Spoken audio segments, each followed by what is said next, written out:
video, we're going to be going over the recent fight night. And I actually recorded a whole 40-minute video yesterday. And my microphone was it was plugged in, but it wasn't. The input on my MacBook was essentially off. So I recorded a whole 40-minute video on the computer audio. And it was very unfortunate, man. I hate when that happens. It's like I went to bed all mad and stuff like that. But what can you do? You live, you learn. It's mainly super annoying because I usually test. I film a little video and I test and I make sure. But literally yesterday I was like, I'll be fine. And I didn't check it. So yeah, I hope everyone had a good start to their week, a good weekend. I just started a new job at this bank, so I will be off on Saturdays, and even if I do work Saturdays, I'll be off at 2 p.m. So I'll be able to watch these UFC cards all the way through now. I have no excuses, because I know it's kind of unfortunate. Sometimes I'll go through the cards, and I won't have a lot to say about each fight, and that's because I was working on Saturdays and stuff like that. So yeah, we had a UFC Abu Dhabi card, and I didn't get to watch this fight night all the way through because I was actually out of town visiting some family, and so the prelims started at around like 9:30, 9 a.m. I think it was 9 a.m.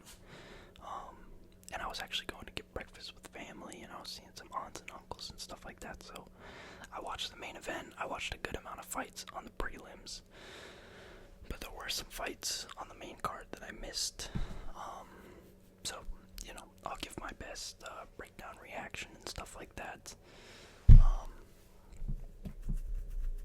So yeah, let's get right into it. I'm going to share my screen, and we're going to talk about these fights, guys.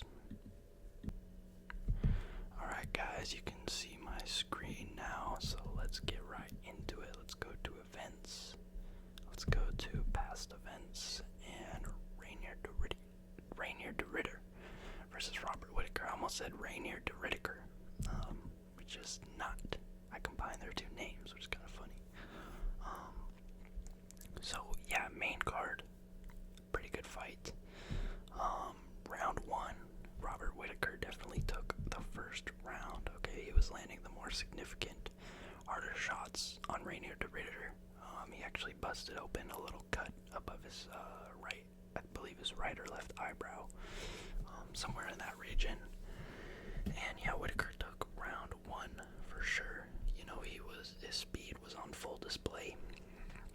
He was blitzing in with those classic 1-2s, 1-1-2s and stuff like that. That's Whittaker's bread and butter. He usually outspeeds his opponents.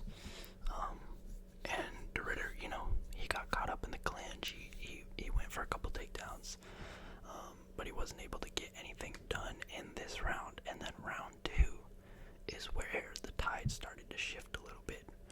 So Rainier de Ridder, all fight long, he was landing really, really clean, good knees up the middle, and he would time it. He would time it with Whittaker's blitz. So as soon as Whittaker looks like he's about to come in, Rainier de Ridder just, steps in, throws a little knee, and he did that against Bo Nickel as well. That's what ultimately won him the fight against Bo Nickel. I mean, he would have won that fight anyways, but that was his main weapon that he used, so pretty interesting that it even works against a high-level striker like Robert Whittaker. So yeah, he landed a bunch of knees in this round. He was having some success, with the punches and stuff like that. Not as much as Whittaker, but that knee, I think he landed a couple of those knees, and one of them hurt Whittaker pretty bad, which led him to the takedown. And that was kind of later in the round, but he was able to just kind of hold him there. And yeah, he kind of rode out that round. And I thought this was for sure Rainier de Ridder's round. And then round three, kind of the same thing, right? What's his name? De Ridder's just kind of stalking Whittaker. Hold on, guys. I'm going to take a sip of some H2O.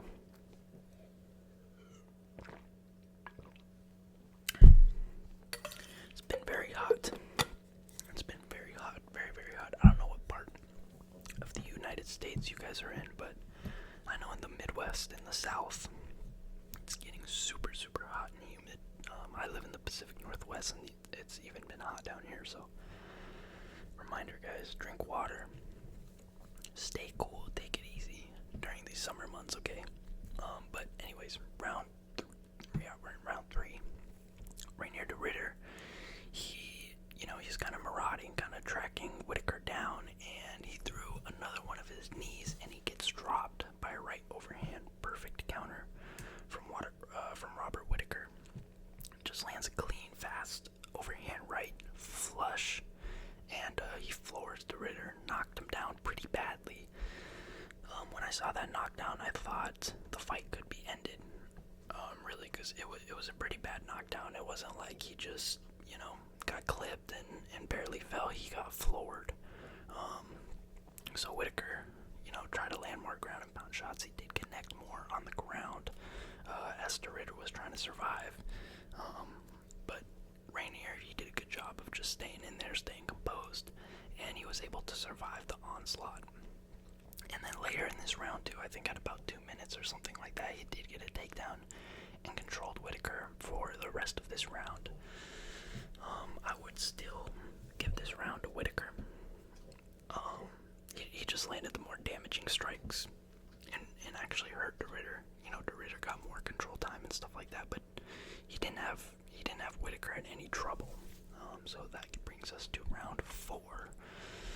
And by this time, Whittaker looked pretty gassed, honestly. I think he got pretty tired in rounds 3 and 4. It could be because of those knees to the body. De Ridder really invested in those. And so, again, 3 takedowns attempted, none landed.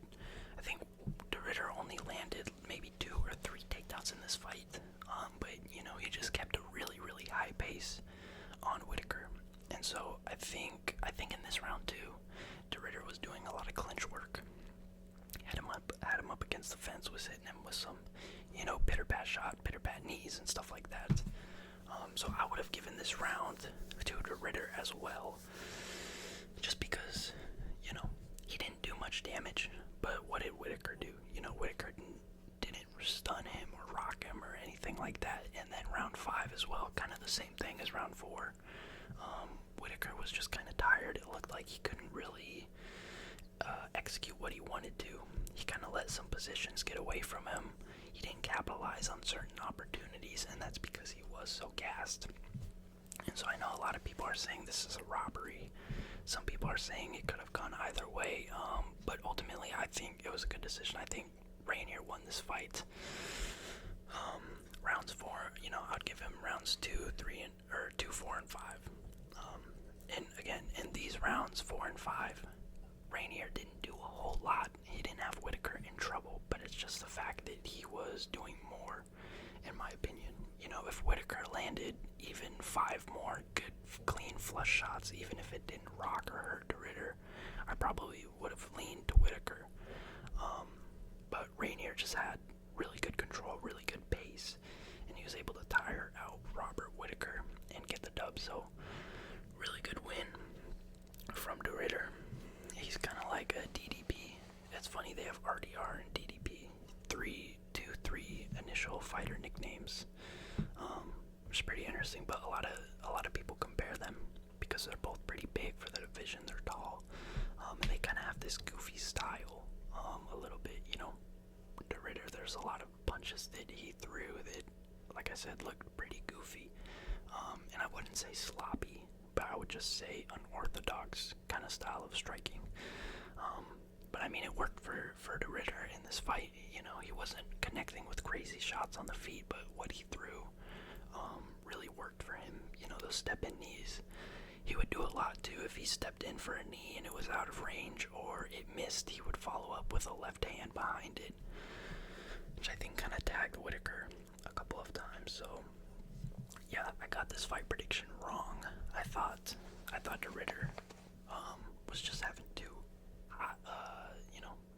much of a step up in competition, let's say, going from Bo Nickel, an unestablished prospect, versus Robert Whittaker, who has been taking rising contenders out of the game for a while.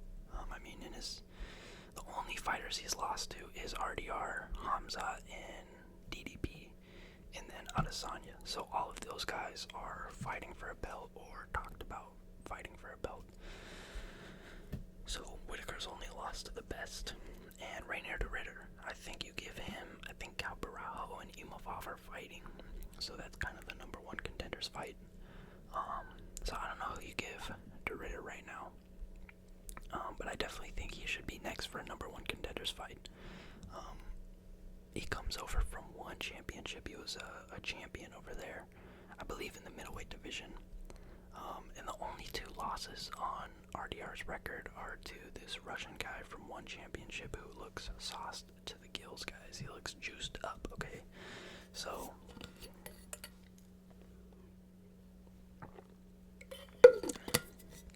yeah, RDR really impressed me in this fight. Good win.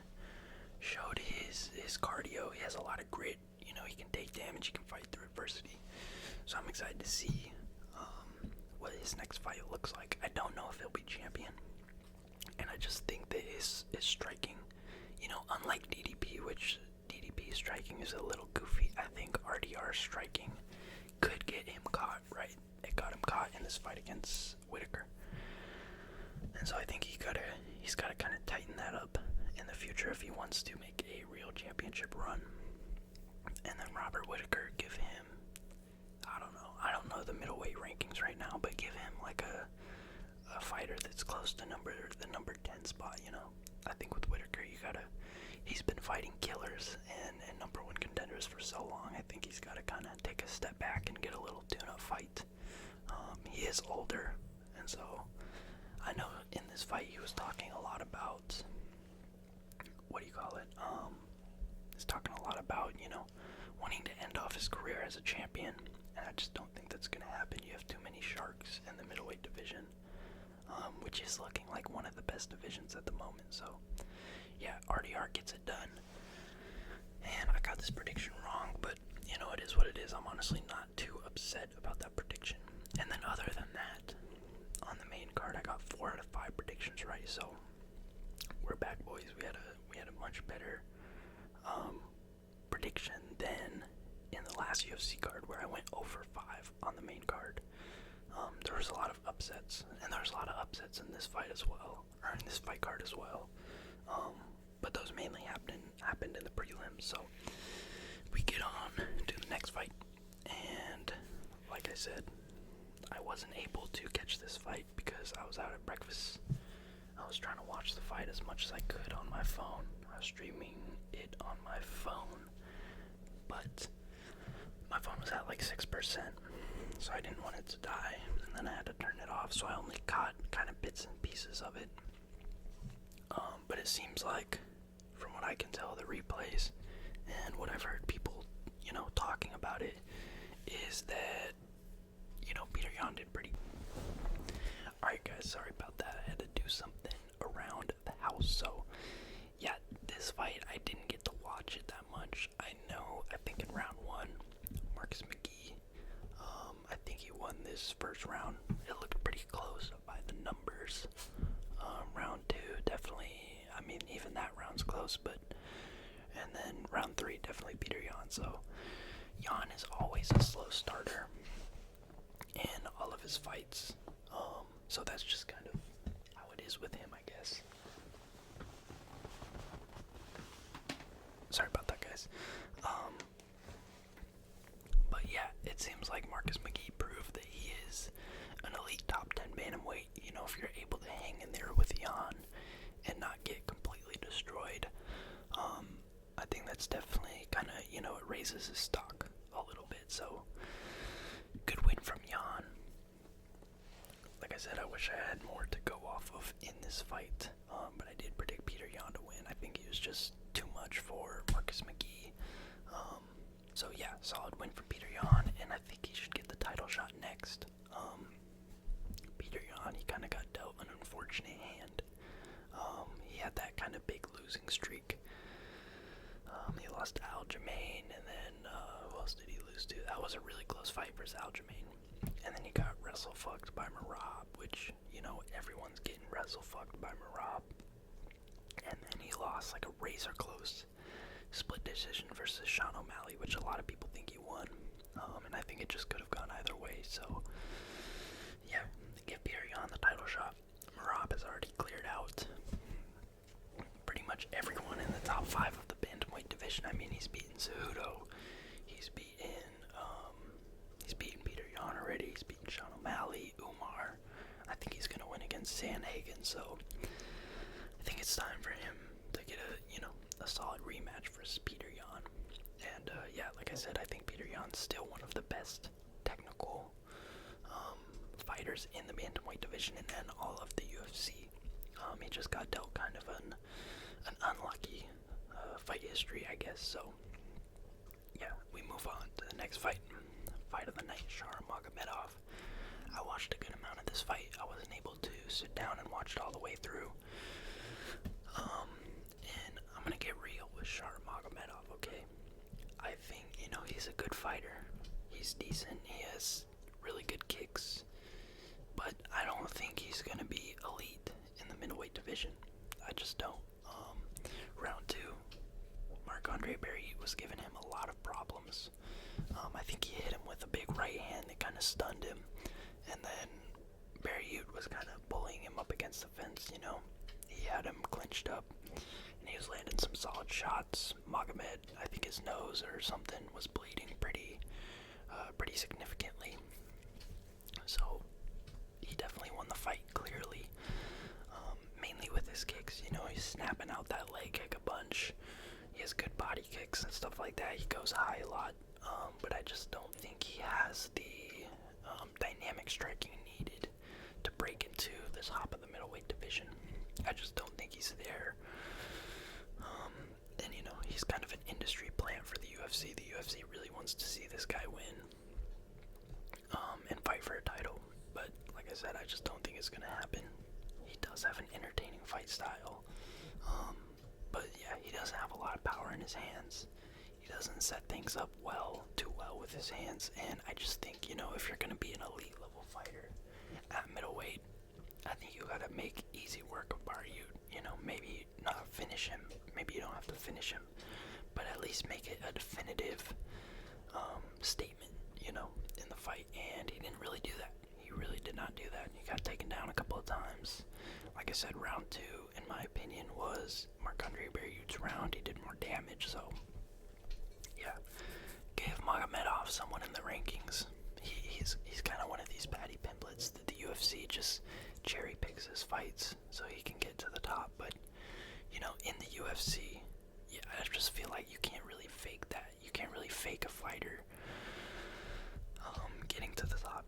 Eventually they're gonna have a test, and with Patty Pimblett, with this guy, if they get all the way up to the top 10, my dog's licking his chops again. This shit's annoying. But if they get to the top 5 and they just get destroyed, then you're not really doing anyone any favors. So I think give him a real test. And another thing is, this guy hasn't fought any grapplers really at all. Any significant grapplers at least.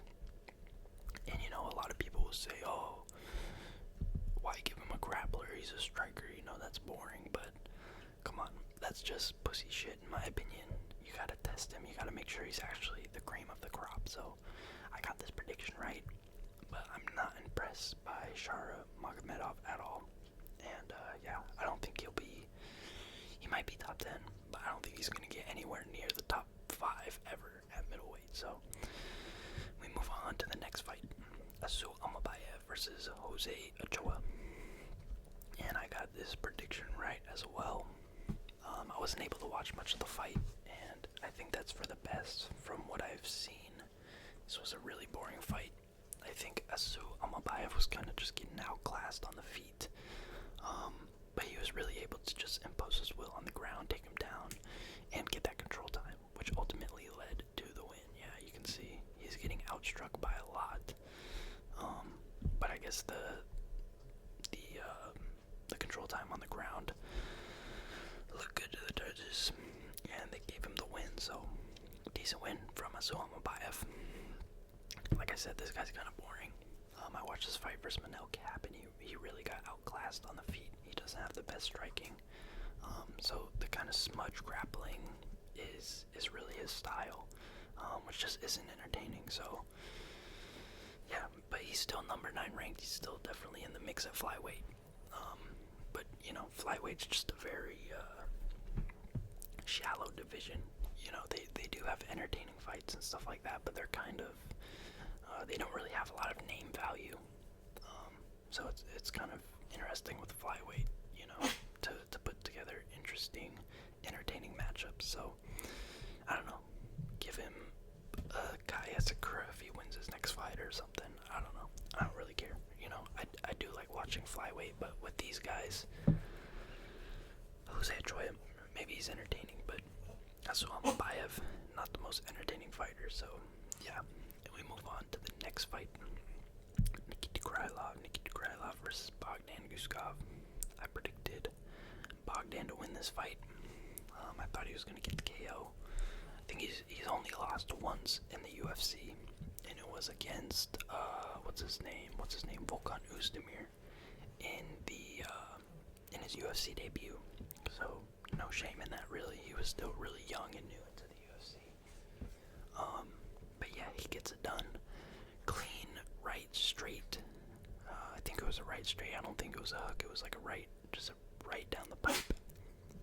A right hand down the pipe, and he was able to get Nikita Krylov, catch him clean, and put him on his ass, and was able to finish the fight on the ground. So Bogdan Guskov is going to be top 10 in the light heavyweight division, and Nikita Krylov, he's coming off of 2 back-to-back KO losses, and he's one of those guys who has always been around fighting the best fighters at light heavyweight. He's never been really able to get up to a title shot or a number 1 contenders fight, but he's always been around, and he's been really good. So yeah, I think the key with Nikita Krylov is you just have to have power, and you have to have finishing potential, because Nikita Krylov, he's gone to close decisions against some really good fighters. You know, Almabayev, Teixeira, and he's had some really good wins as well.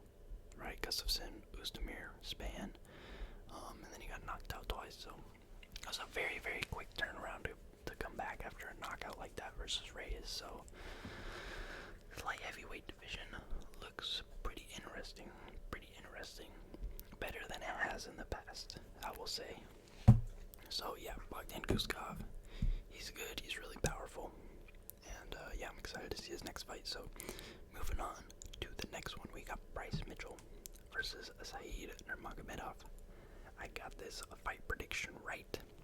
I thought Bryce Mitchell was just gonna out physicality Saeed, and that's exactly what happened. Saeed is kind of like a Walmart version of Sabit, in my opinion.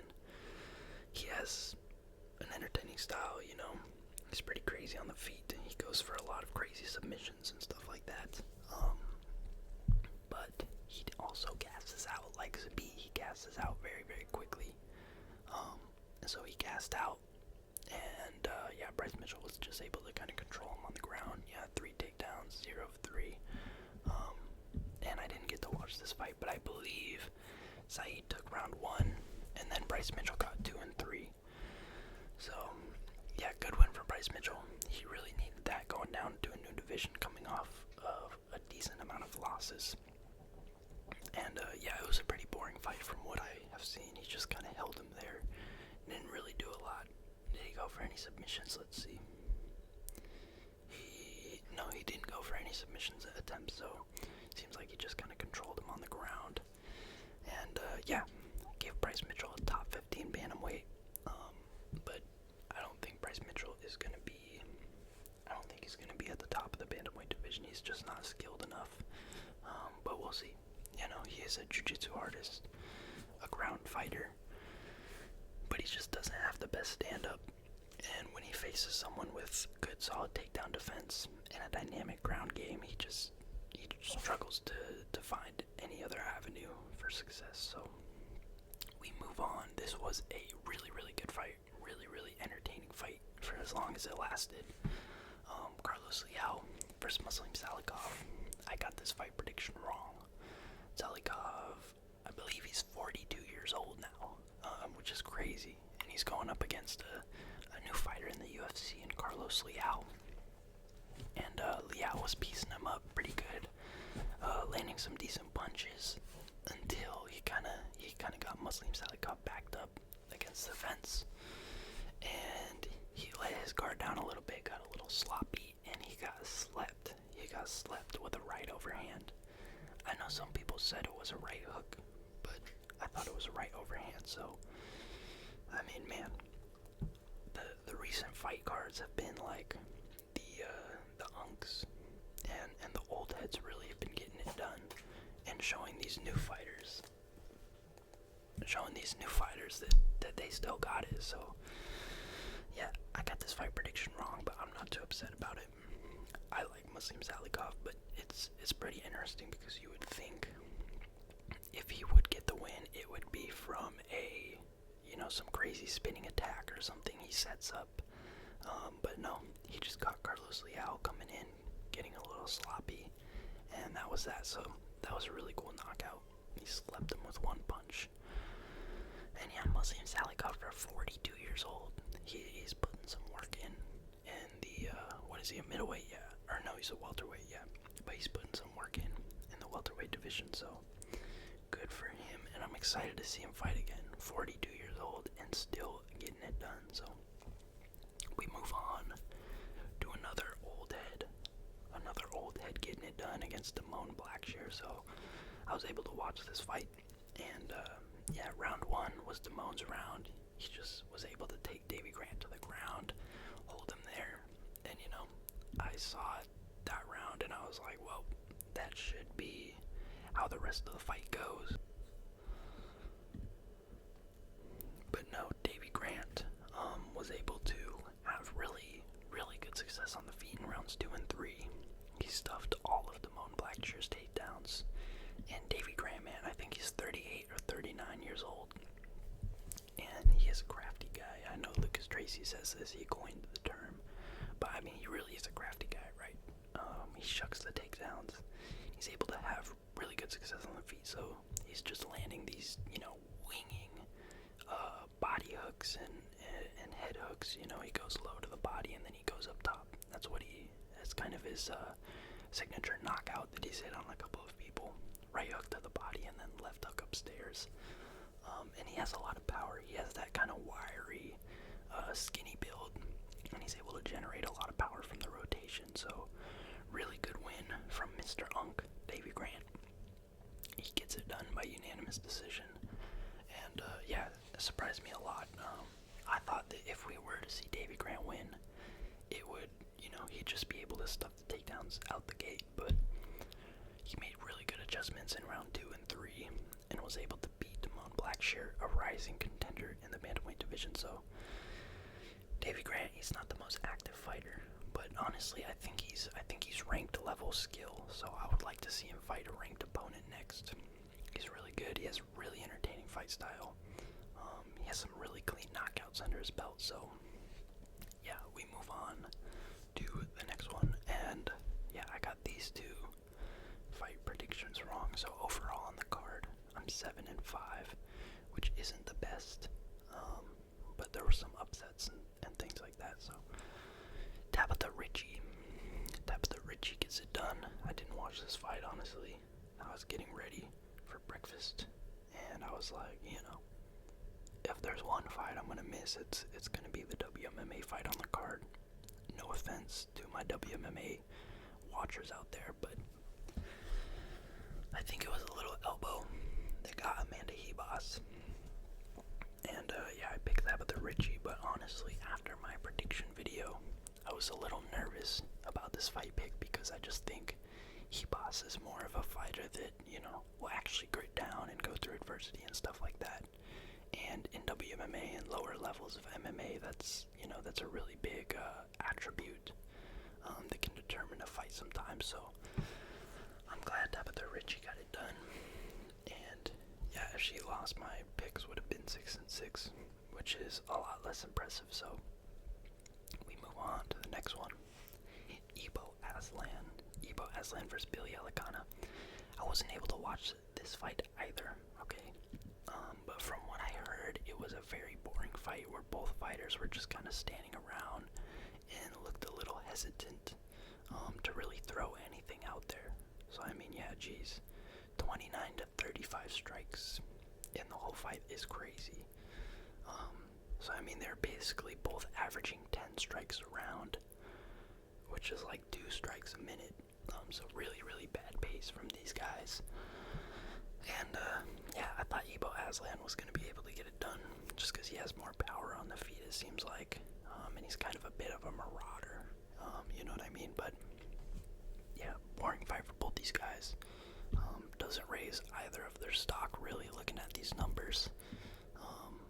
So, yeah, boring fight. I got the prediction wrong, unfortunately. Is what it is. We move to the next fight on the card. Second to last fight. So, Stephen Nguyen versus Muhammad Yahya. I didn't see this fight either, but I saw a lot of the highlights, and Stephen Nguyen was beating the shit out of Yahya. Okay, he was piecing him up. He knocked him down like, 6 times? Which I think is a UFC record, if I'm not mistaken. But I mean, even if it's not, still, that's crazy. So, yeah, he was piecing him up. I chose him to win this fight, and Muhammad Yahya, I think he's honestly, they should cut him from the UFC. I think he's 0-3 in the UFC, if I'm not mistaken. Yeah, he's 0-3. So, yeah, 0-3. Are they all KO losses? No, this one was a decision, but he's got knocked out in his 2 last fights. And, yeah, just not a good look. That was a really, really brutal showing from Stephen Nguyen. And, yeah, I just don't think Muhammad Yahya has what it takes to be in the UFC. And then Stephen Nguyen, he kind of showed what I saw on the Contender Series, really crisp striking, good 1-2s. So he has really good boxing. And he was able to get it done against Muhammad Yahya. So I'm excited to see what is in store for Stephen Nguyen next. He definitely deserved that performance of the night. And yeah, I know you guys, if you guys saw the Muhammad Yahya, his eye, must have been after round 2 or after round 1. But I mean, that thing was just blown up like a balloon. So, yeah, unfortunate for him. But I think he's got to go. There's not really a lot of fights you can make with him if he's losing to Trevor Peek and he's getting brutally destroyed by Stephen Nguyen like this. So, yeah. And also, I think he's the only fighter from the UAE in the UFC, which is interesting. So, he was a hometown guy, and he got destroyed, unfortunately. And, we move on. And so we move on to the next fight. Martin Buday versus Marcus Buchecha. I got this fight prediction wrong. I thought that Buchecha was going to be able to get it done. He's very highly credentialed in Brazilian Jiu-Jitsu. I think pretty much the highest credentials you can get in Brazilian Jiu-Jitsu. And Martin Buday, he's a ranked heavyweight, but we all know how heavyweights go. Unless you're in the top 5, top 10, you're most likely a blob and with not a lot of skill. And so Martin Buday is definitely one of those fighters. But he kind of showed Marcus Buchecha what's what in the UFC. So, you can have all the Brazilian Jiu-Jitsu credentials you want, but if you're unable to take the fight to the ground, you're not able to, execute that game plan. So, Marcus Buchecha, I think give him another fight or 2 in the UFC. Let him work on his takedowns and his striking. Because, I mean, he has the body of a real solid heavyweight and of a jiu-jitsu fighter. You can kind of tell he's a grappler. But, yeah, I really thought he was going to be able to get it done just because he's more skilled than probably all these heavyweights, especially, outside of the top 10. And I don't think I've ever seen Martin Buday fight, but it's just crazy that he's ranked number 13 in the world. With that kind kind of physique, you know? I mean, yeah, he beat up Barnett, Bretsky, Collier. These Parisian and Collier and Parker Porter, those are like your heavyweights that are just, I mean, complete blobs. They just don't have a lot of skill. And they're really only in the UFC because the skill in the heavyweight division is so low. I mean, there's a lot of reasons for that. There's not many big people, 260, 250, athletic, that are fighting, right? Most of them probably would go into other sports and things like that, but yeah, I got this fight wrong, but it is what it is. Marcus Buchecha got the shown levels, and I didn't actually see this fight, but I think you gotta give him one more fight in the UFC, see if he can kind of adjust, and if not, he's just not built out for MMA, so yeah, overall, a really decent fight card. There weren't as many finishes on the main card, but I mean, this Shara Magomedov was a good fight. Peter Yan was a decent fight, and I kind of liked the Whittaker fight. A lot of people thought it was boring, but I think RDR is just interesting to watch. He's just funny to watch, so yeah, I could see why people would take Whittaker in this fight, just because he probably did do more damage, I guess, but I think you gotta give it to RDR based on control time, and Whittaker looked pretty gassed. So yeah, I hope you guys enjoyed the video. Stay tuned for more, and looking at the upcoming fight nights, these fight nights are pretty garbage. They're pretty trash, honestly. So I might do predictions, but I'll do a lot more general UFC kind of rambles and stuff like that. So stay tuned for more videos, and I will see you guys in the next one. Peace out.